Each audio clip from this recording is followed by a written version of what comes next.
Oi, quanto tempo, hein? Eu já estava sentindo falta de vocês. Mas antes de iniciarmos, eu quero lhe pedir um favor. Pegue esse vídeo, compartilhe com todos os seus contatos, para que essas pessoas tenham conhecimento daquilo que vou falar. Muito obrigado. Eu tenho percebido que algumas igrejas, alguns irmãos têm saído às ruas para fazer suas orações no meio da rua em prol, acredito eu, que da diminuição da violência. Mas eu lhes pergunto, foi isso que o Cristo ensinou? Isto é válido? Não estou dizendo que não seja válido, eu estou perguntando. Até porque os ensinamentos cristãos, ele nos mostra uma ideia sempre de estar procurando fazer, a ideia de estar descruzando os braços e partindo para a execução de uma tarefa. Tarefa essa que, segundo o Cristo, resumiu em 2 mandamentos. Vocês se lembram? Amar a Deus sobre todas as coisas e ao próximo como a si mesmo. A partir do momento que você ama ao próximo, amar no sentido grego da coisa, amar é fazer, aí você vai estar descruzando realmente seus braços e partindo para a luta. Eu creio que, aliado a essa oração, deveria surgir algumas ações. Deveria se estar providenciando como trazer essa sociedade que nós acreditamos ser responsável, ou essa parte da sociedade que nós acreditamos ser responsável pela violência, trazê-la para o nosso meio, para a nossa proximidade, e aí tentar ensinar a essas pessoas o verdadeiro sentido do amor. Porque sem você amar a Deus e sem você amar ao próximo, o que vai restar é essa onda de violência mesmo. Não tem para onde você partir.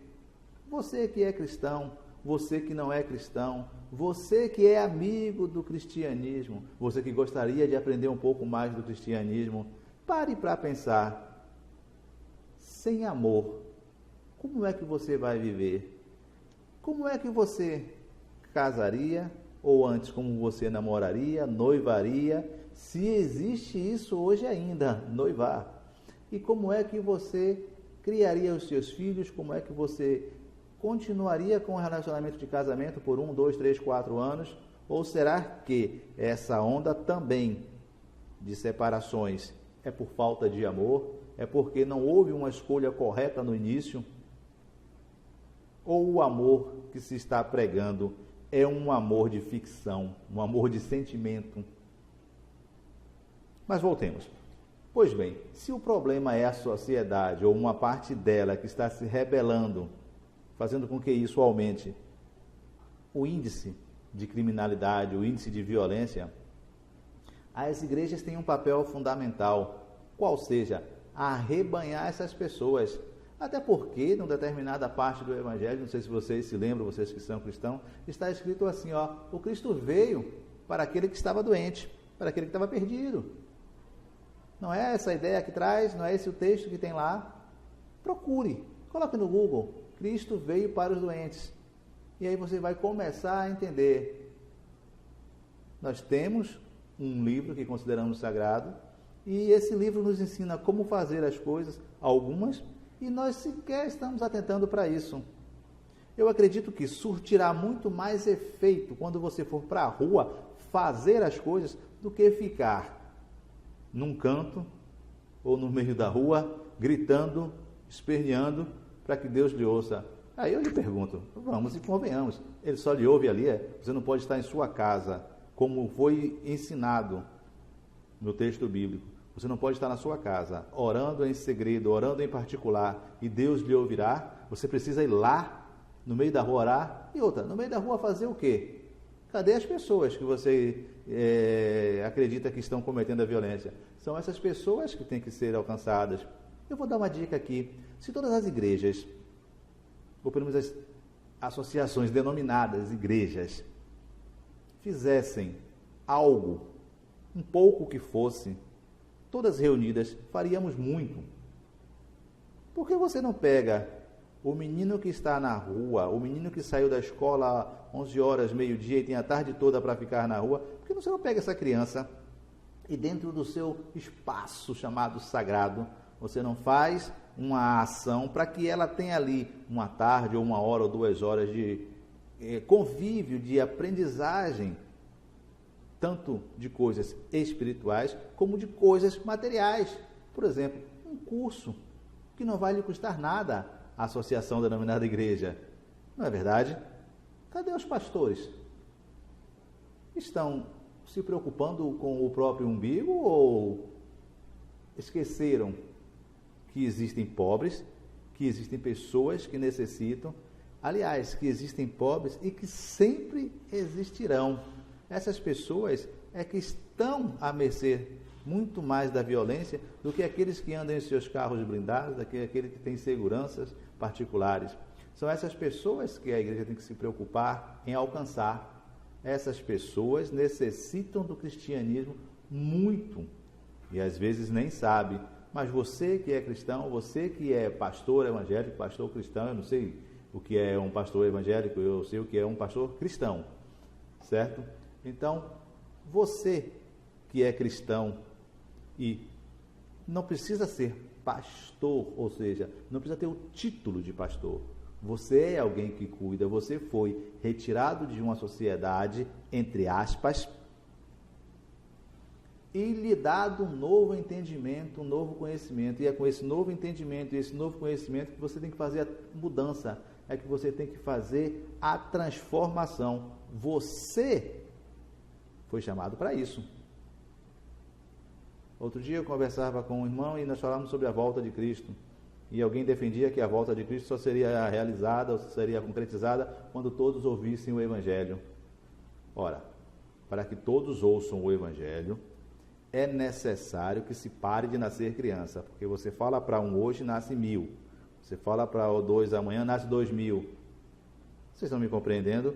Porque para mim, o Cristo volta todos os dias para a pessoa que entende o ensinamento cristão. Aí sim, esse Cristo começa a habitar com aquele que entendeu. Mas raciocinemos novamente. Sem amor a Deus, sem amor principalmente ao próximo, nós não estaremos lutando contra violência alguma. Não adianta a pena de morte, não adianta penas mais duras. O que adianta na realidade é nós fazermos o nosso papel de bem-te-vi, ou seja, de pouquinho em pouquinho, com uma geração que está começando, tentar mudar o entendimento que eles têm a respeito de violência, a respeito de amor, a respeito de respeito também. Olha que redundância. Respeito, coisa que hoje já não se tem mais. Eu me recordo que na minha época de escola, o meu professor era tido como um segundo pai ou uma segunda mãe. E hoje? É tido como um segundo inimigo ou um primeiro inimigo, porque a notícia é de que os menores estão até causando violência dentro das escolas com os professores. Cadê o respeito? Cadê a família? Vamos investir então na sociedade que está se iniciando. Pegue. Você só pode participar dando uma aula um dia por semana, 20 minutos, 30 minutos de alguma coisa. Chame esse menino que está na rua, rapaz. Vá para a rua, fique lá com ele, ensinando para ele. Agora, pelo amor de Deus, vai ensinar alguma coisa. Não vai chegar lá e ficar lendo Bíblia para que ele entenda. Até porque essa pessoa que você está falando pode até estar com fome. E fome física que eu estou falando. Leve um pão, um sanduíche, perdoe-me, leve um sanduíche, leve um suco, reúna as crianças. Se você não vai sozinho, chame um outro que tenha a mesma afinidade que você. Vá lá, se misture e faça a diferença. Nós fomos chamados, nós cristãos, para fazermos a diferença. Quer ver? Você prega, seu pastor prega um texto que diz assim, ó, vós sois o sal da terra, a luz do mundo. E se o sal se tornar insípido, para que serve? E se a luz não for colocada no lugar mais alto, para que serve? Você tem servido para alguma coisa? Pare. Ser cristão é fazer. Ser cristão não é e nunca foi sentir. Procure alguns exemplos bíblicos Procure alguns exemplos bíblicos que mostram para você que é necessário fazer.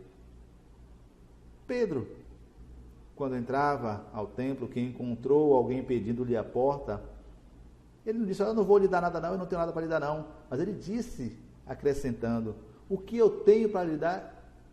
E fez, e deu. Cristo, em algumas vezes, quando foi incitado ou instado a alguma coisa, alguma tarefa, ele só não falou, ele mandou, ele fez. Assim como todos os outros personagens bíblicos, gente. É sempre bom e é sempre muito importante fazer.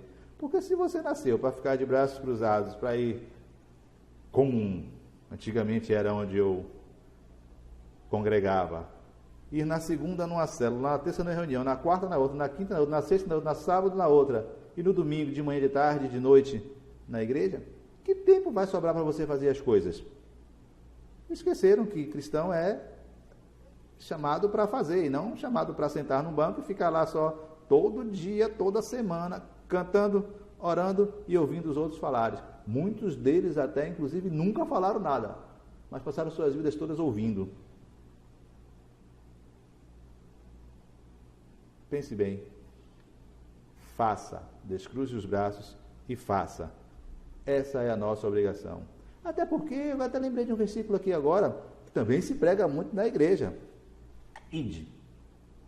Lembrou? Ide por todo o mundo e pregai o evangelho a toda criatura. Está vendo? Ide, faça. Muito embora a tradução mais correta para tal versículo seria indo, ou seja, fazendo.